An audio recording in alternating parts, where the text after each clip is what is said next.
늘 제가 말씀 가운데서 또 말씀을 드리고 싶고 말하고자 하는 것은 우리가 예배를 드릴 때에 가장 중요한 것은요, 하나님 안에서 정말 관계가 회복되어야 된다는 사실입니다. 관계가 회복된다는 것은 뭐냐면요, 내가 은혜를 받는 것입니다. 은혜를 받는 것이 또한 뭐냐고요? 은혜 받는 것이 무엇이겠습니까? 내가 변화되는 것입니다. 예를 든다면 우리가 그런 거 있지 않습니까? 생전에 교회 왔을 때 그냥 왔다 갔다 하고, 그냥 교회가 뭐 하고 있는지도 모르고 그냥 왔다 갔다 하다가 갑자기 이 사람이 빗자루를 들어요. 갑자기 이 사람이 사람들에게 친절하게 대하고, 갑자기 이 사람이 뭔가를 하게 된다면은 그 사람을 향해서 뭐라고 이야기합니까? 아이고, 저 인간 미쳤구나. 그렇게 이야기합니까? 아니지요. 뭐라고 이야기합니까? 저 사람 은혜 받았구나. 할렐루야. 이겁니다. 은혜 받았구나. 은혜는요, 눈에 보이는 것입니다. 아멘. 믿으십니까? 눈에 보이는 것입니다. 그냥 감동이 아니거든요. 은혜는 눈에 보이는 것입니다. 뭐라고요? 변화로 보이는 것입니다. 할렐루야. 그래서 여러분들에게 제가 늘 말씀드리고 싶은 게 바로 예배를 잘 드리자는 겁니다. 예배를 잘 드리고 예배를 집중하게 된다면 반드시 하나님께서 주시는 놀라우신 부어주시는 은혜가 있다라는 사실입니다. 그 은혜를 통하여서 내가 무엇이 변화되어야 될지 하나님의 말씀 안에서 나 자신을 비춰보는 것입니다. 믿으십니까? 비춰보는 거예요. 그래서 모두가, 나뿐만 아니라 모두가 느낄 수 있는 그 은혜, 놀라운 변화의 역사, 그러한 것들이 진정한 하나님의 은혜라는 사실을 여러분들이 체험하게 된다라는 사실을 기억하시기 바랍니다. 오늘요, 하나님 안에서 우리가 나눌 말씀은요, 제목이 하나님이 이리로 보내신 이유입니다. 하나님이 이리로 보내신 이유. 옛날에 제가요, 어린 시절엔 여러분들도 다 그런 경험이 있으신지 모르겠습니다만, 어렸을 때 초등학교 때는 개미들이 그렇게 신기했습니다. 개미들이. 그래서 방과후 마치고 나면은 이렇게 지나가다가 개미들이 쪼르르 막 움직이잖아요. 줄지어서 움직이는 거 보면 참 신기했어요. 그래서 이렇게 보고 있었습니다. 그냥 보고만 있는 것이 아니고 장난을 좀 많이 쳤습니다. 예를 든다면 개미들이 지나가는 길목에다가 돌멩이도 하나 큼직한 거 탁 넣어보고 돌멩이도 넣어보고, 그 다음에 길을 막 막습니다. 그리고 옆에 보면 또 죽은 곤충들이 있어요. 죽은 곤충들 이렇게 한번 이 개미들 앞에 던져줍니다. 그러면서 개미들이 어떻게 처리하나 이렇게 보기도 했습니다. 그때 재미나게도요, 개미들은 이렇게 갑작스럽게 뭔가가 상황이 변하면 막 우왕좌왕하는 것을 보게 되었습니다. 엉뚱한 방향으로 가기도 하고, 가까이 있는 이 먹이를 두고도 막 자기 마음대로 막 가기도 하고 막 헤매요. 앞에는 위험이 도사리고 있는데도 희한하게도 자꾸 또 그 방향으로 갑니다. 개미가요. 일부러 먹이 있는 쪽으로 막 이렇게 유도를 했는데도 알지도 못하고 그냥 자기들이 가던 길, 원래 그 길대로 가더라는 겁니다. 그런 모습을 보면서 때로는 저도 어렸을 때 기억이지만 많이 답답해 보였습니다. 답답해 보였어요. 개미가요, 이러는 이유가 뭐냐? 다른 거 없습니다. 지금 생각해 보면은요, 굉장히 개미들이 단순했습니다. 단순했다는 거예요. 굉장히 2차원적으로 먼 것을 보지를 못하고 바로 눈앞에 있는 것만 보기 때문이었다라는 사실을 지금에서 생각이 나더라는 겁니다. 이걸 바라보던 우리가 답답했던 이유가 무엇이었습니까? 이것도 간단하잖아요. 우리는 모든 것을 다 알고 있었기 때문이더라는 겁니다. 개미들이 가는 방향, 저건 낭떠러지야, 저기는 가서는 안 돼. 우리는요, 위에서 보고 있었기 때문에 답답할 수밖에 없었습니다. 하나님과 인간 사이에 일어나는 일도 어쩌면 이와 같지 않을까, 그런 생각도 해보게 됩니다. 인간이 헤매는 이유는요, 먼 것을 보지를 못하고 그저 2차원적으로 눈앞에 있는 그러한 것만 바라보기 때문은 아닌가, 그런 생각을 해보게 됩니다. 정말 이 길이 생명의 길인지, 어쩌면 정말 죽음으로 가는 그 사망의 길인지, 이것이 정말 축복이 아닌 저주의 길로 가는 것인지 정말 모르기 때문입니다. 하나님도 어쩌면 우리의 모습을 보면서 정말 가슴을 치시면서 답답해하고 있지는 않을까, 그런 생각들을 문득 해보게 됩니다. 왜 그렇습니까? 하나님께서는 모든 것들을 다 보고 계시기 때문이라는 사실입니다. 우리 인생들도 마찬가지죠. 이 개미와 같이 참 단순한 인생을 그렇게 살아갑니다. 2차원적으로. 근데 놀랍게도요, 이 인간들이 또 2차원적으로 바라보는데도 불구하고 바라보는 것들이 또 어떻게 그렇게 다른지 모르겠습니다. 바라보는 것들이 다 달라요. 긍정적이게 보는 반면에 또 부정적으로 바라보는 그런 눈들이 참 놀랍게도 다 다릅니다. 세상을 바라보는 그러한 인생의 눈이 다 다릅니다. 그래서 사람은요, 누구나 자기만의 인생관이나 혹은 그런 세계관으로 세상을 바라보고 있더라는 사실입니다. 오늘 본문에서 요셉도요, 세상과 인생을 바라보는 그러한 분명한 눈, 즉 시각이 있었습니다. 그런데 세상과 인생을 바라보는 그의 시각은요, 어떤 사람의 감정이나 생각에 좌우되는 그러한 눈이 시각이 아니었습니다. 요셉은 하나님의 주권이라는 그러한 시각으로 세상을 바라보았다라는 사실입니다. 오늘 본문에 나오는 요셉은 지금까지 자신이 당한 고난을 일반 사람들과 같은 그러한 시각으로 바라보지를 않았습니다. 여러분 요셉의 이야기 잘 아시잖아요. 어렸을 때부터 다 들어보셨던 이야기들이 있으시죠. 형들과의 어떤 곡식단이 자신이 만든 곡식단을 보고 절을 하는 꿈, 그 다음에 해와 달들이 또 11개의 별들이 또 자신한테 절하는 꿈, 이런 여러 가지 꿈들이 있지 않습니까? 그런 꿈들로 인하여서 형들한테 시기심도 당하고 심지어는 아버지한테도 좀 언짢은 어떤 부분들도 당하게 되고, 여러 가지 꿈을 꾸고 형들의 마음을 상하게 합니다. 그래서 형들에 의해서 미디안 광야, 즉 상인들에게 팔리는 그러한 안타까운 그런 아픈 경험들도 하게 되었습니다. 나중에는 팔리고 난 뒤에 또 어디로 갑니까? 보디발의 하인이 되죠. 보디발의 하인이 되어서 또 그렇게 살아옵니다. 그런데 거기까지는 좋아요. 나중에 보디발 전까지 하니까 그래도 먹고 살만은 한데, 아이고 그것을 안 내버려두네. 누가요? 보디발의 아내가 그렇게 끌고 결국은요, 그 보디발의 아내 때문에 피하다 보니까 누명을 또 쓰게 되고 결국은 감옥에 갇히고, 나중에는 바로의 꿈을 해석해서 총리의 자리까지 오르는 그런 놀라운 삶의 경험을 했던 인물이 바로 요셉입니다.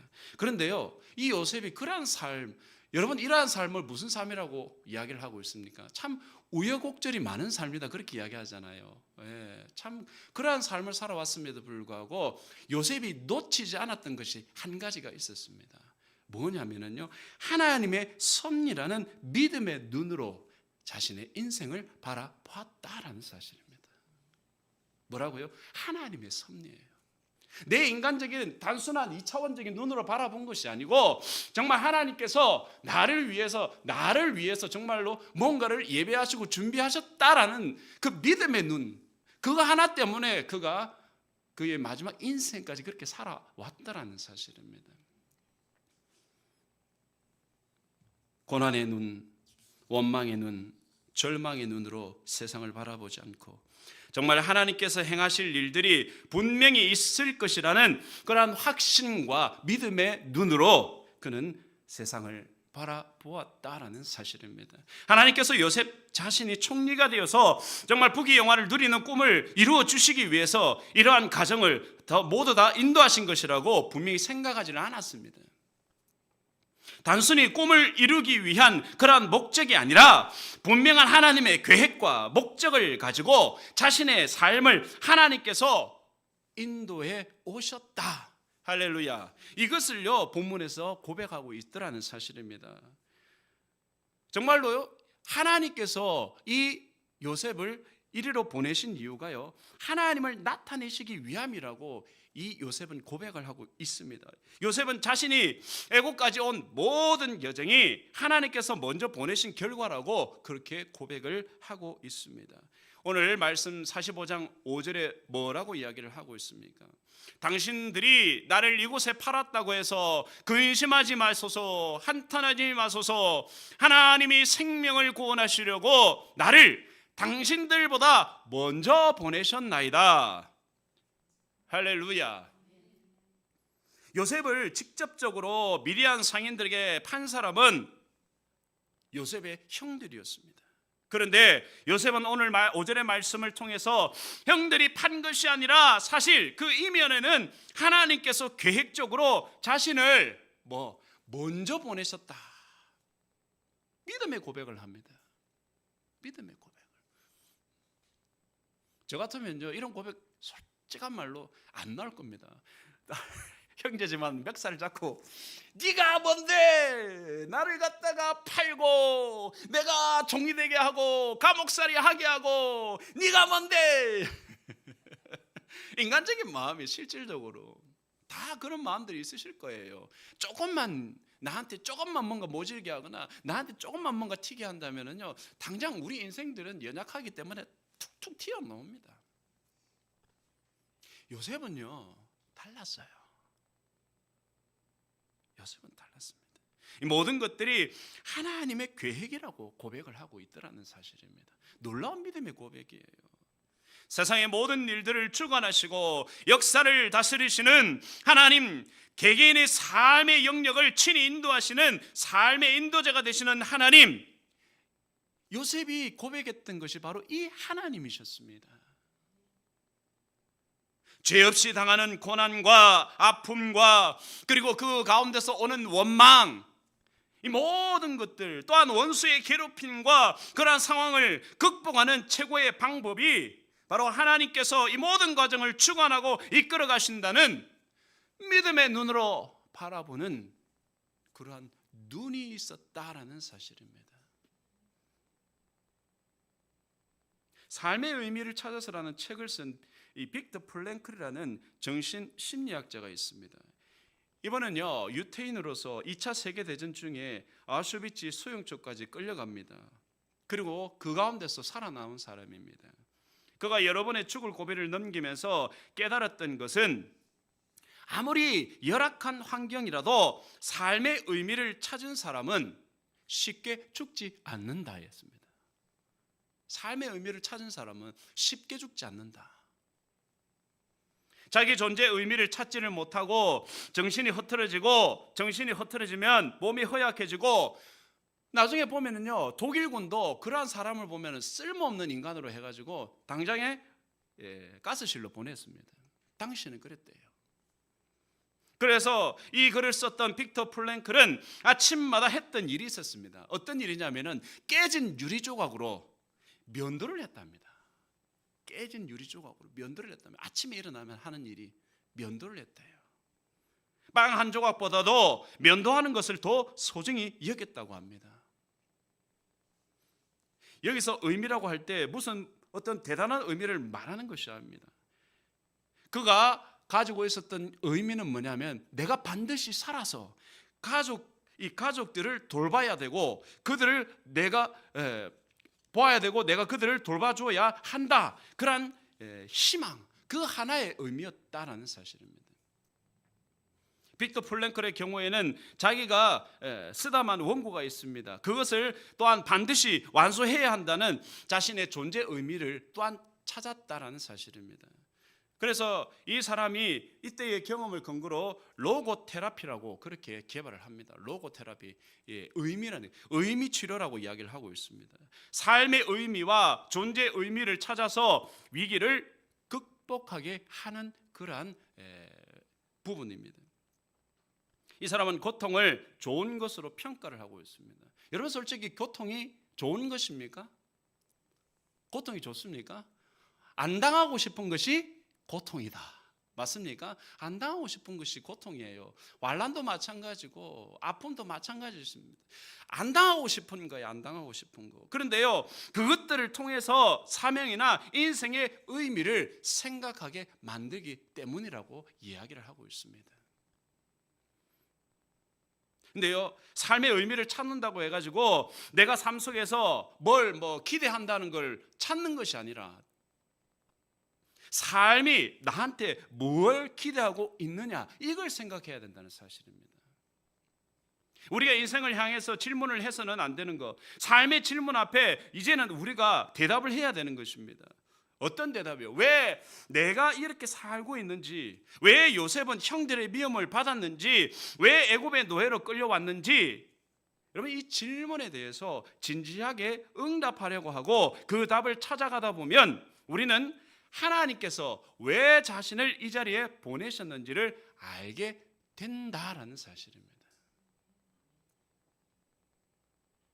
근데요, 놀랍게도 이 본문에서 요셉은 그렇게 대답을 하고 있습니다. 하나님께서 당신들 앞서 먼저 보내셨다. 사랑하는 여러분이요, 모든 것에는 이유가 있습니다. 이유가 다 있습니다. 요셉의 인생 여정은 하나님께서 세상 만사의 모든 인생을 주관하심을 나타내시기 위해서 정말 인도하신 결과였다라는 사실입니다. 우리의 상황 속에서 여러분 어려움이나 혹 고난이 있으십니까? 고통이 있으십니까? 환난 가운데 있으십니까? 정말로 답답하고 주저앉고 싶은 그러한 여러 가지 환경, 그러한 고통이 있습니까?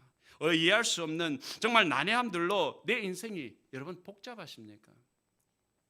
하나님께서 자신을 드러내시기 위해서 하나님의 영광을 위해서 일하고 계심을 여러분 믿으시기 바랍니다. 믿음의 눈으로 이 세상을 여러분 바라보시기 바랍니다. 믿음의 눈으로 여러분들의 환경을 바라보시기 바랍니다. 믿음의 눈으로 내가 처한 상황을 여러분 바라보시기 바랍니다. 요셉과 같이 나를 통해서 하나님의 영광을 드러내시기 위한 과정임을 여러분 믿으시기 바랍니다. 또한 요셉은요, 그러한 믿음의 고백을 하고 있습니다. 가족하고 백성을 구원하시기 위함이라는 사실을요, 하나님께서 나를 이곳으로 보낸 것이 바로 거기에 있다, 그렇게 고백을 하고 있습니다. 하나님께서 자신을 통해서 하나님의 역사하심을 나타내시기 위한 목적과 함께 자신을 먼저 애굽에 보내신 이유를 가족에게 부족함 없도록 하기 위함이다, 그렇게 이야기합니다.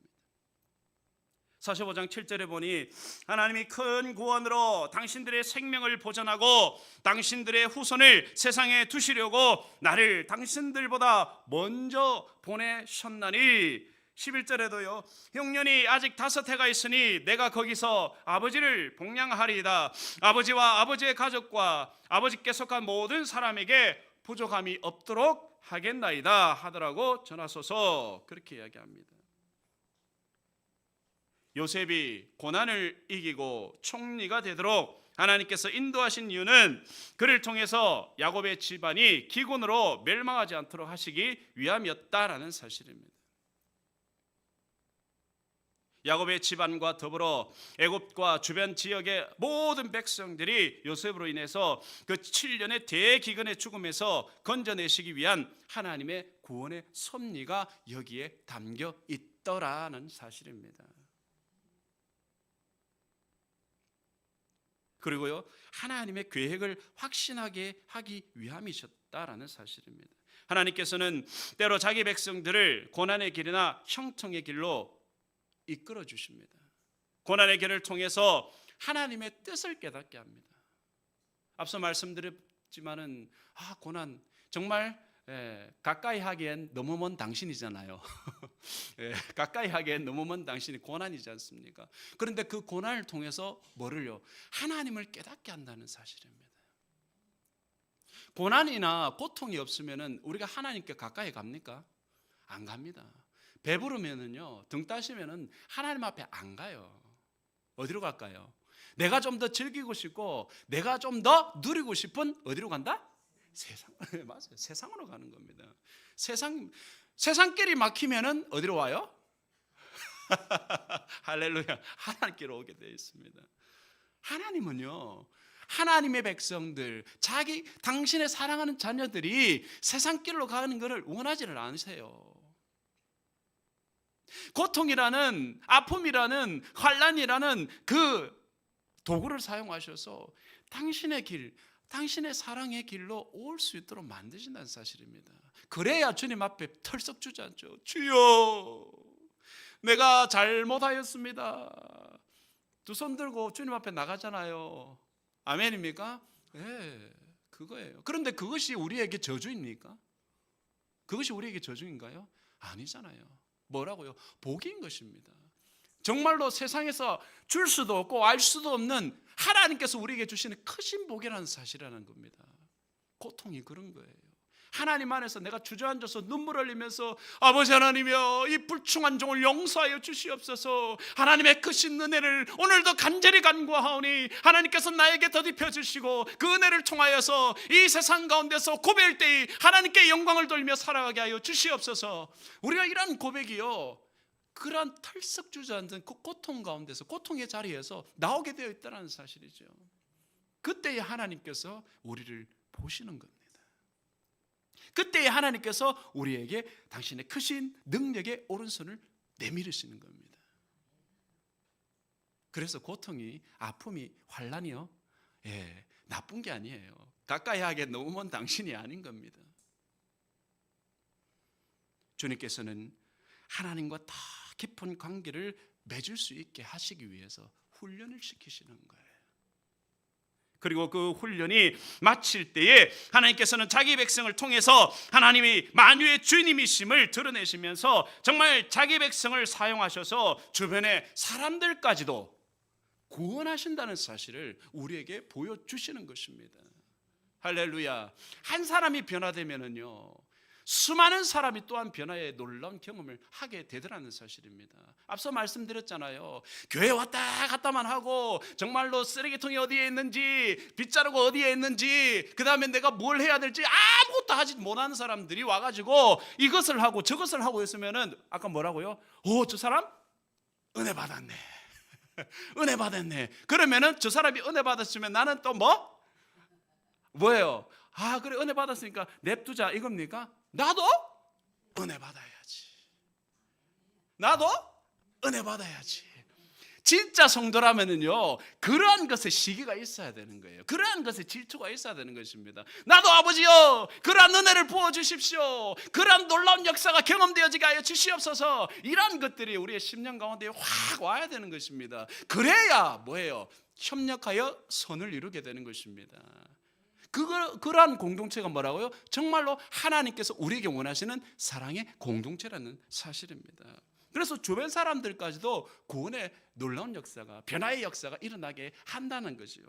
그래서 나한테 찾아오는 고난이나 정말 풍성한 축복이든지 나를 위한 것이 아니라 하나님의 큰 뜻과 계획을 이루시기 위한 과정이라는 사실을 여러분 또한 기억하시기 바랍니다. 복을 주셨다고 해서 내 것이 아니에요. 내 것 아닙니다. 솔직하게 말씀드려서 오늘 요셉을 보십시오. 요셉이 총리 대신까지 될 동안에 주어진 얼마나 큰 복입니까? 그런데 그 복을 내 것이라고 이야기했습니까? 아니잖아요. 가족을 구원하고 주변의 나라를 구원하고 백성들을 구원하는데 사용되어졌다고 그가 고백을 하고 있습니다. 마찬가지인 거예요. 하나님께서 우리에게 복을 주시는 것이 내가 잘 먹고 잘 살고 똥 잘 싸고 잠 잘 자고 하라고 아니에요. 하나님께서 우리에게 주신 복은요, 내 이웃을 섬기면서 내 이웃이 잘되게 하기 위해서 주신 복이라는 사실입니다. 구원이 그것이 않습니까? 우리가 구세군의 S자요 보이시잖아요. 뭐라고요? Saved to save입니다. Saved to save. 구원받았으니까 구원하는 것입니다. 할렐루야. 구원받았기 때문에, 복 받았기 때문에 복을 전가하는 것입니다. 아멘입니까? 요셉의 경우가 그렇잖아요. 나를 통해서 하나님의 영광이 드러나게 하신다는 겁니다. 그래서 이웃에게 평강과 구원과 기쁨을 맛보게 하고 하나님의 놀라우신 크신 사랑을 나타내는 것입니다. 그것이 바로 하나님의 원대한 계획이시고요, 우리 믿음의 자녀들이 바라보는 믿음의 눈이라는 사실을 여러분 기억하시기 바랍니다. 말씀을 맺겠습니다. 요셉은 애굽에서의 고난의 삶이 하나님의 계획이었음을 믿음으로 고백합니다. 자신을 통해서 하나님의 위대하심을 나타내시고자 하는 하나님의 계획이었고, 자신의 가족과 주변의 백성들을 굶주림에서 건져내시기 위한 하나님의 섭리였음을 당당하게 믿음으로 고백했다라는 사실입니다. 할렐루야. 저도요, 여러분 이제 10월 1일자로 이곳으로 부임해 왔지 않습니까? 하나님께서 이리로 보내신 분명한 이유가 있기 때문인 줄로 믿습니다. 예. 노원강원 용문으로 오게 된 것이 하나님의 크신 계획 때문이라고 저는 믿음으로 고백합니다. 저를 통해서 이 영문과 또 우리 모든 성도님들에게 나타내시고자 하시는 하나님의 크신 은혜와 그 구원의 계획이 반드시 분명히 있다라는 것입니다. 저희들을 통해서 하나님의 구원의 은혜를 가질 수 있는 정말 주변에 많은 영혼들이 반드시 있기 때문에, 저희를 통해서 또 구원받아야 될 그 영혼들이 있기 때문에 우리를 이 자리로 불러주신 줄로 믿습니다. 그래서 불림받은 거예요. 그래서 요셉의 고백과 같이 이 모든 것이 뭐라고요? 하나님의 크신 은혜요, 하나님이 우리를 부르신 그런 놀라운 복이라는 사실입니다. 이것이 섭리고 또한 무엇보다도 우리에게 주시는 사명이라는 사실이죠. 그래서요, 정말로 주님이 주신 그 사명이기 때문에 잘 감당하고자 오늘도 몸부림치고 있습니다. 할렐루야. 그렇기 때문에 여러분들은 저희들을 위해서 또한 기도 많이 해주시고 더 열심을 다해서 예배에 하나님 앞에 영광을 돌리고자 하는 여러분 되시기를 간절히 소망합니다. 오늘 우리에게 오는 고난이 있다면 반드시 하나님께서 나에게 찾아오시고자 하시는 사인이라는 사실을 여러분 기억하십시오. 내게 한없는 축복을 부으신다면 하나님의 영광이 드러날 때이고 주변의 어려운 이웃들을 구원해낼 때임을 우리가 기억해야 될 줄로 믿습니다. 오늘도 나를 사용하시는 그 하나님께 영광을 돌리면서 지금 내 옆에 나를 통하여서 복을 받아야 될 이웃이 누구인지, 나를 통하여서 구원받아야 될 이웃이 누구인지 여러분 살펴보시기 바랍니다. 요셉의 고백과 같이 그러한 고백이 여러분들의 삶 가운데 나타나시기를 주님의 이름으로 축원을 드립니다. 그래야 은혜 받았구나, 변화되었구나, 이것이요 많은 이들에게 나타나는 놀라운 역사라는 사실입니다. 그러한 경험들이 저와 여러분들에게 있기를 주님의 이름으로 축원을 드립니다. 기도하시겠습니다. 아버지 하나님, 감사를 드립니다. 요셉이 믿음의 눈으로 바라보고 믿음의 고백을 하였던 것처럼 당신의 사랑하는 자녀들이 이곳에 있는 이유가 무엇인지 다시금 깨닫게 하여 주심에 감사를 드립니다. 하나님의 크신 계획과 또한 사랑하는 이웃과 사랑하는 가족들을 위하여서 또 하나님께서 우리에게 주시는 크신 비전들을 통하여서 많은 영혼들이 우리의 손길을 통하여 하나님께 구원의 반열에 이르기를 아버지 하나님 원하신다는 사실을 깨닫게 하심에 감사를 드립니다. 이제 하나님이 주신 원대하신 계획과 원대하신 그 비전과 원대하신 뜻을 받들어 달려 나아가게 하여 주시어서 많은 영혼들에게 하나님의 사랑을 전하며 하나님께서 나를 먼저 보내셨다고 고백할 수 있는 아버지 하나님 믿음의 신앙의 고백의 삶이 되게 하여 주시옵소서. 감사드리오며 살아계신 예수 그리스도 이름으로 기도하옵나이다. 아멘.